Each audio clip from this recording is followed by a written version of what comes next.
ప్రభువైన యేసుక్రీస్తు నామంలో అందరికీ హృదయపూర్వక వందనములండి. రాజులు 2వ గ్రంథము 4వ అధ్యాయము. అంతటా ప్రవక్తల శిష్యులలో ఒకని భార్య, నీ దాసుడైన నా పెనిమిటి చనిపోయెను, అతడు యెహోవా యందు భక్తి గలవాడై ఉండెనని నీకు తెలిసేయున్నది. ఇప్పుడు అప్పులవాడు నా 2 కుమారులు తనకు దాసులుగా ఉండుటకై వారిని పట్టుకొని పోవుటకు వచ్చియున్నాడని ఎలీషాకు మొర్రపెట్టగా, ఎలీషా, నా వలన నీకేమి కావలెను? నీ ఇంటిలో ఏమి ఉన్నదో అది నాకు తెలియజెప్పుమనెను.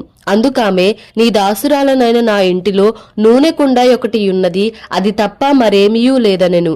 అతడు, నీవు బయటికి పోయి నీ ఇరుగు పొరుగు వారందరి యొద్ద దొరకగలిగిన వట్టి పాత్రలన్నిటినీ ఎరవు పుచ్చుకొనుము.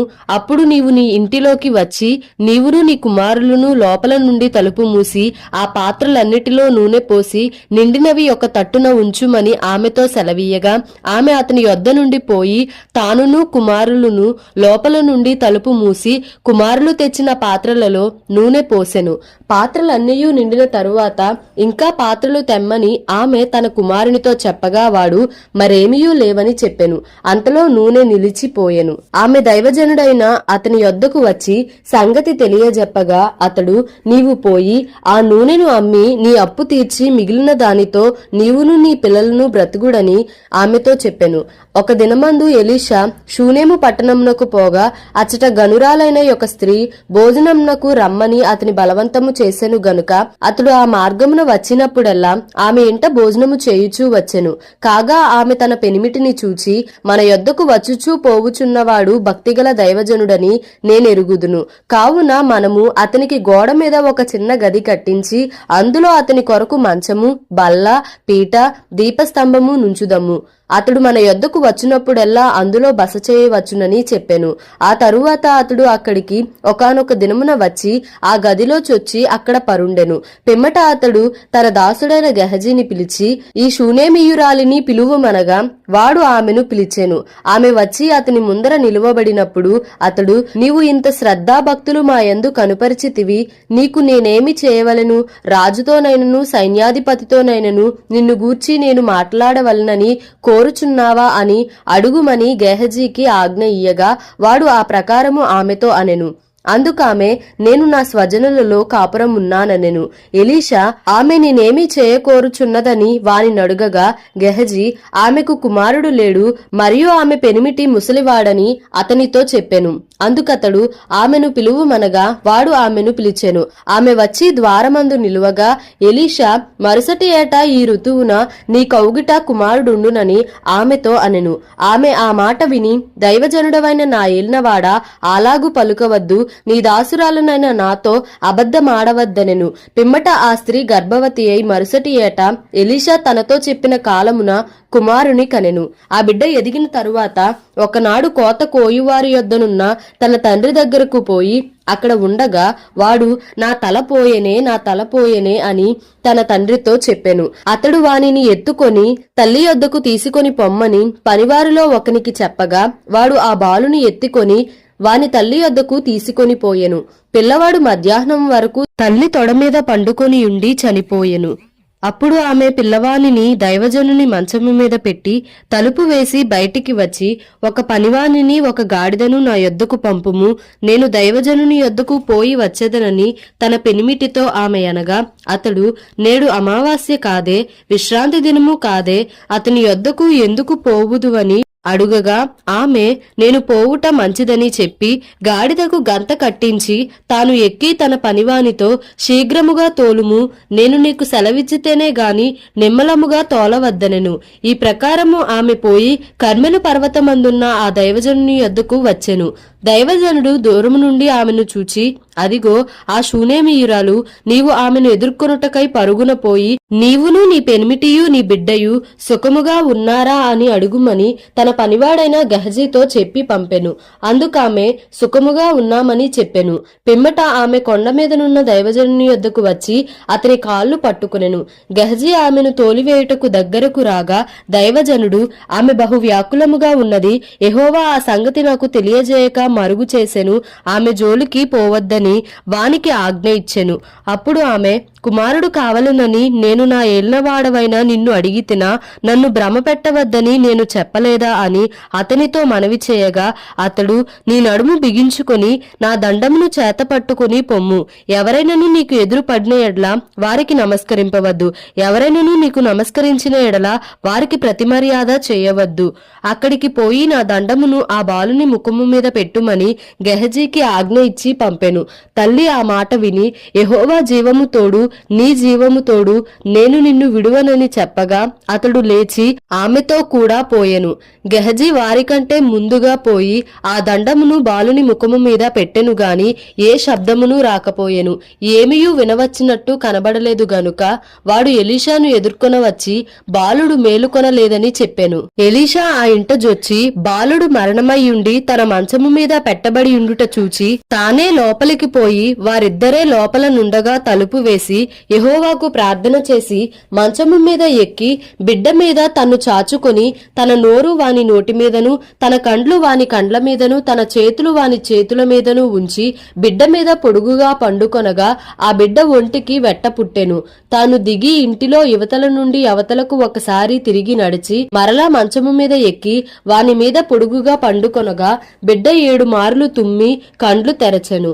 అప్పుడతడు గెహజీని పిలిచి ఆ షూనేమీయురాలిని పిలుచుకొని రమ్మనగా వాడు ఆమెను పిలిచెను. ఆమె అతని యొద్దకు రాగా అతడు, నీ కుమారుని ఎత్తికొనుమని ఆమెతో చెప్పెను. అంతటా ఆమె లోపలికి వచ్చి అతని కాళ్ల మీద సాష్టాంగపడి లేచి తన కుమారుని ఎత్తుకొని పోయెను. ఎలీషా గిల్గాలునకు తిరిగి రాగా ఆ దేశమందు క్షామము కలిగియుండెను. ప్రవక్తల శిష్యులు అతని సమక్షమునందు కూర్చుండియుండగా అతడు తన పనివానిని పిలిచి పెద్ద కుండ పొయ్యి మీద పెట్టి ప్రవక్తల శిష్యులకు కూర వంట చేయుమని సెలవిచ్చెను. అయితే ఒకడు కూరాకులు ఏరుటకు పొలములోనికి పోయి వెర్రి ద్రాక్ష చెట్టును చూచి దాని గుణమెరుగక దాని తీగలు తెంపి ఒడినిండా కోసుకొని వచ్చి వాటిని తరిగి కూర కుండలో వేసెను. తినుటకు వారు వడ్డింపగా ప్రవక్తల శిష్యులు రుచి చూచి, దైవజనుడా, కుండలో విషమున్నదని కేకలు వేసి దానిని తినక మానిరి. అతడు పిండి కొంత తెమ్మనెను. వారు తేగా కుండలో దాని వేసి జనులు భోజనము చేయుటకు వడ్డించుడని చెప్పెను.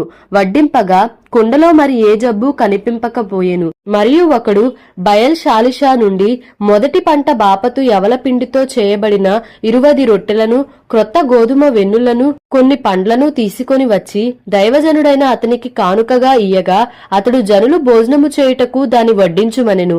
అయితే అతని పనివాడు 100 మందికి వడ్డించుటకు ఇవి ఎంతవని చెప్పగా అతడు, వారు తినగా మిగులునని యెహోవా సెలవిచ్చియున్నాడు గనుక జనులు భోజనము చేయునట్లు వడ్డించుమని మరలా ఆజ్ఞ ఇచ్చెను. పనివాడు వారికి వడ్డింపగా యెహోవా సెలవిచ్చినట్లు అది వారు తినిన తరువాత మిగిలిపోయెను. రాజులు 2వ గ్రంథము 5వ అధ్యాయము. సిరియా రాజు సైన్యాధిపతి అయిన నయమాను అను నొకడుండెను. అతని చేత యెహోవాయే సిరియా దేశమునకు జయము కలుగజేసి ఉండెను గనుక అతడు తన యజమానుని దృష్టికి గనుడై దయ పొందినవాడాయెను. అతడు మహాపరాక్రమశాలి అయి ఉండెను గాని అతడు కుష్ఠరోగి. సిరియనులు గుంపులు గుంపులుగా బయలుదేరి ఇశ్రాయేలు దేశము మీదికి పోయియుండిరి. వారచ్చట నుండి ఒక చిన్నదాని చెరగుని తేగా అది నయమాను భార్యకు పరిచారము చేయుచుండెను. అది షోమ్రోనులోనున్న ప్రవక్త దగ్గర నా ఏలినవాడుండవలనని నేనెంతో కోరుచున్నాను.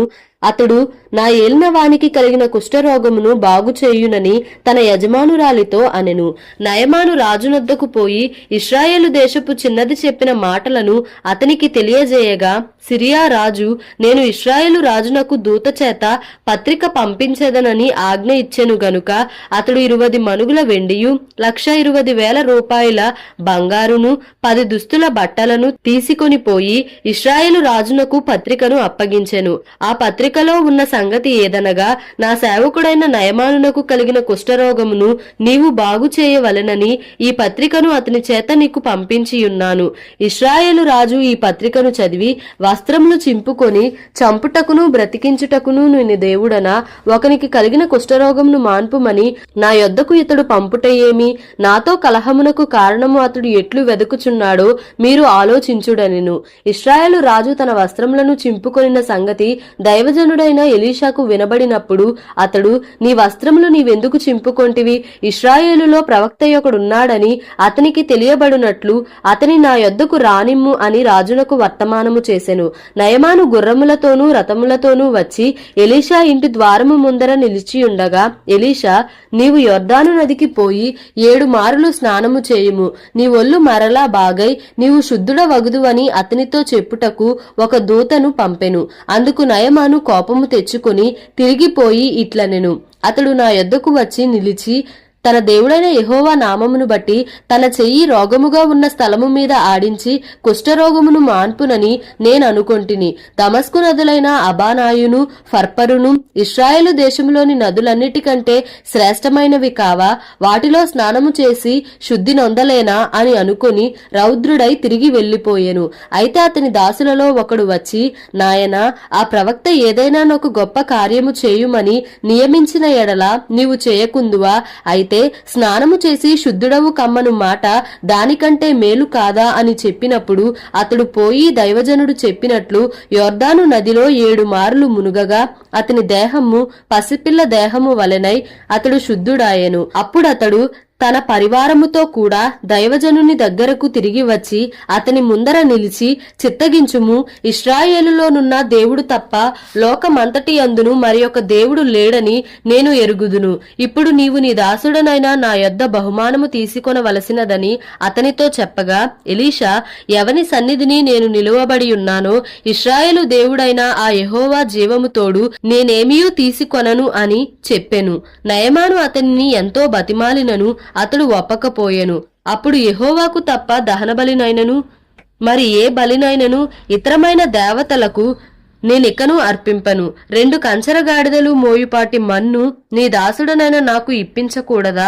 నా యజమానుడు మ్రొక్కుటకు రిమ్మోను గుడిలో చొచ్చి నా చేతి మీద ఆనుకొనున్నప్పుడు నేను రిమ్మోను గుడిలో నమస్కారము చేసిన ఎడల రిమ్మోను గుడిలో నేను నమస్కారము చేసిన సంగతిని గూర్చి యెహోవా నీ దాసుడనైనా నన్ను క్షమించును గాకని నయమాను చెప్పగా, ఎలీషా నెమ్మది గలిగి పొమ్మని అతనికి సెలవిచ్చెను. అతడు ఎలీషా యొద్ద నుండి వెళ్లి కొంత దూరము సాగిపోయెను.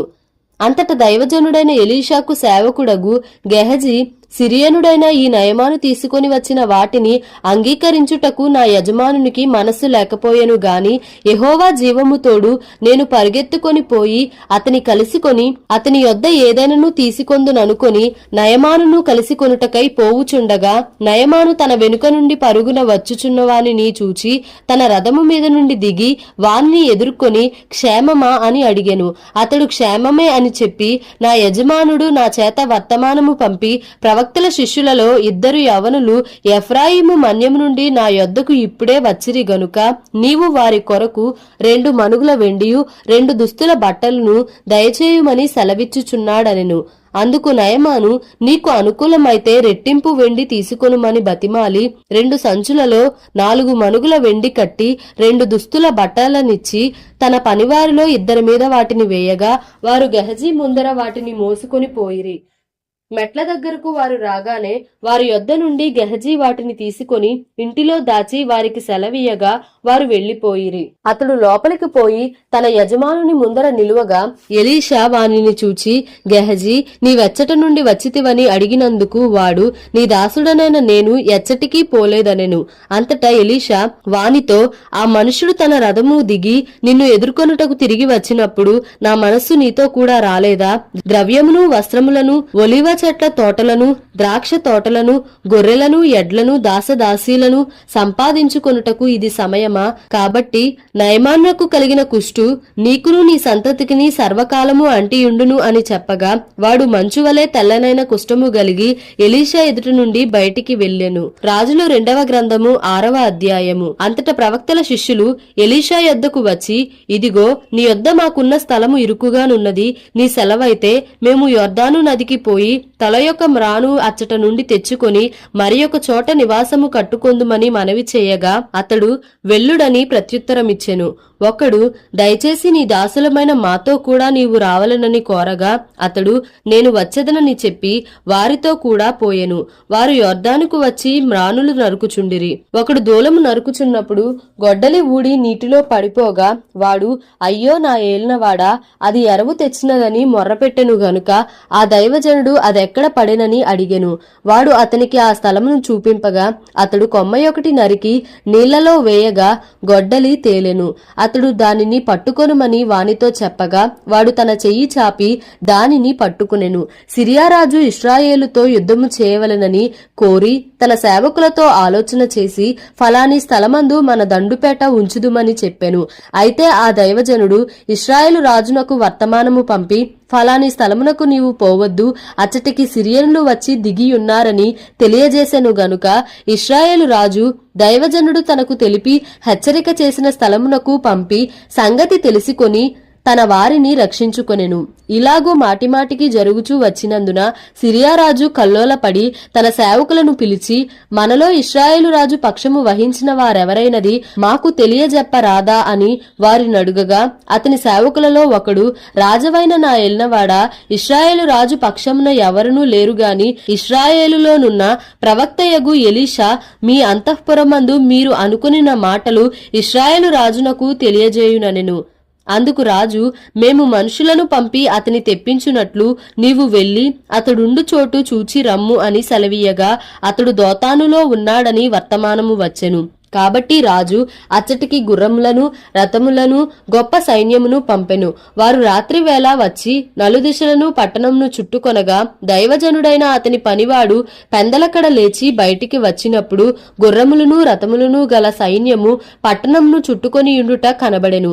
అంతటా అతని పనివాడు, అయ్యో నా ఏలినవాడా, మనము ఏమి చేయుదుమని ఆ దైవజనునితో అనగా అతడు, భయపడవద్దు, మన పక్షంనున్నవారు వారికంటే అధికులై ఉన్నారని చెప్పి, యెహోవా వీడు చూచునట్లు దయచేసి వీని కండ్లను తెరువుమని ఎలీషా ప్రార్థన చేయగా యెహోవా ఆ పనివాని కండ్లను తెరవచేసెను. గనుక వాడు ఎలీషా చుట్టూను పర్వతము అగ్నిగుర్రముల చేత రథముల చేతను నిండియుండుట చూచెను. ఆ దండువారు అతని సమీపించినప్పుడు ఎలీషా, ఈ జనులను అంధత్వముతో మొత్తుమని యెహోవాను వేడుకొనగా ఆయన ఎలీషా చేసిన ప్రార్థన చొప్పున వారిని అంధత్వముతో మొత్తెను. అప్పుడు ఎలీషా, ఇది మార్గము కాదు, ఇది పట్టణము కాదు, మీరు నా వెంట వచ్చిన ఎడల మీరు వెదకువాని యొద్దకు మిమ్మును తీసుకుని పోదునని వారితో చెప్పి షోమ్రోను పట్టణమునకు వారిని నడిపించెను. వారు షోమ్రోనులోనికి వచ్చినప్పుడు అతడు, యెహోవా వీరు చూచునట్లు వీరి కండ్లను తెరువుమని ప్రార్థన చేయగా యెహోవా వారి కండ్లను తెరవచేసెను గనుక వారు తాము షోమ్రోను మధ్య ఉన్నామని తెలుసుకొనిరి. అంతటా ఇశ్రాయేలు రాజు వారిని పారజూచి, నాయనా వీరిని కొట్టుదునా అని ఎలీషాను అడుగగా అతడు, నీవు వీరిని కొట్టవద్దు, నీ కత్తి చేతను నీ వింటి చేతను నీవు చెరపట్టిన వారినైనను కొట్టుదువా? వారికి భోజనము పెట్టించి వారు తిని త్రాగిన తరువాత వారు తమ యజమానుని యొద్దకు వెళ్ళుదురని చెప్పెను. అతడు వారి కొరకు విస్తారమైన భోజన పదార్థములను సిద్ధపరచగా వారు అన్నపానములు పుచ్చుకొని రాజు సెలవు పొంది తమ యజమానుని యొద్దకు పోయిరి. అప్పటి నుండి సిరియనుల దండువారు ఇశ్రాయేలు దేశంలోనికి వచ్చుట మానిపోయెను. అటు తరువాత సిరియా రాజైన బెన్హదదు తన సైన్యమంతటినీ సమకూర్చుకొని వచ్చి షోమ్రోనునకు ముట్టడి వేసెను. అప్పుడు షోమ్రోనులో గొప్ప క్షామము కలిగి ఉండగా గాడిద యొక్క తల 80 రూపాయలకును అరపావు పావురపు రెట్ట 5 రూపాయలకును అమ్మబడెను. వారు అంత కఠినముగా ముట్టడి వేసి ఉండిరి.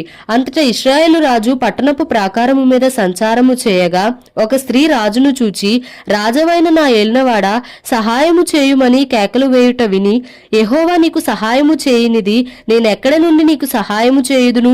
కళ్ళములో నుండి అయినను ద్రాక్ష గానుగలో నుండి అయినను దేనినైనను ఇచ్చి సహాయము చేయ వల్లపడదని చెప్పి నీ విచారమునకు కారణమేమని అడుగగా అది, ఈ స్త్రీ నన్ను చూచి, నేటి ఆహారంనకు నీ బిడ్డను ఇమ్ము, రేపు మనము నా బిడ్డను భక్షించుదుము అని చెప్పినప్పుడు మేము నా బిడ్డను వంట చేసుకుని తింటిమి. అయితే మరునాటి యందు నేను దాని చూచి, నేటి ఆహారంనకు నీ బిడ్డను ఇమ్మని అడిగితిని గాని అది తన బిడ్డను దాచిపెట్టనని చెప్పెను. రాజు ఆ స్త్రీ మాటలు విని తన వస్త్రములను చింపుకొని ఇంక ప్రాకారము మీద నడిచిపోవుచుండగా జనులు అతనిని తేరి చూచినప్పుడు లోపల అతని ఒంటి మీద గోనెపట్ట కనబడెను. తరువాత రాజు, షాపాతు కుమారుడైన ఎలీషా యొక్క తల ఈ దినమున అతని పైన నిలిచియున్న ఎడల దేవుడు నాకు గొప్ప అపాయము కలుగజేయును గాక అనెను. అయితే ఎలీషా తన ఇంట కూర్చుని ఉండగా పెద్దలను అతనితో కూడా కూర్చుండి ఉన్నప్పుడు రాజు ఒక మనిషిని పంపెను. ఆ పంపబడిన వాడు ఎలీషా దగ్గరకు రాకమునిపే అతడు ఆ పెద్దలను చూచి, ఈ నరహంతకుని కుమారుడు నా తలను కొట్టివేయుటకు ఒకని పంపియున్నాడని మీకు తెలిసినదా? మీరు కనిపెట్టి ఉండి ఆ దూత రాగా వాడు లోపలికి రాకుండా తలుపుతో వానిని వెలుపలికి తోసి తలుపు మూసివేయుడి. వాని యజమానుని కాళ్ల చప్పుడు వాని వెనుక వినబడును గదా అని వారితో చెప్పుచుండగా ఆ దూత అతని యొద్దకు వచ్చెను. అంతటా రాజు, ఈ కీడు యెహోవా వలనైనది, నేను ఇక ఎందుకు యెహోవా కొరకు కనిపెట్టి ఉండవలెనెను. దేవుడి పరిశుద్ధ వాక్యంను మన వినికిడిలో దీవించి ఆశీర్వదించును గాక. Amen. Please like, share and subscribe for more videos.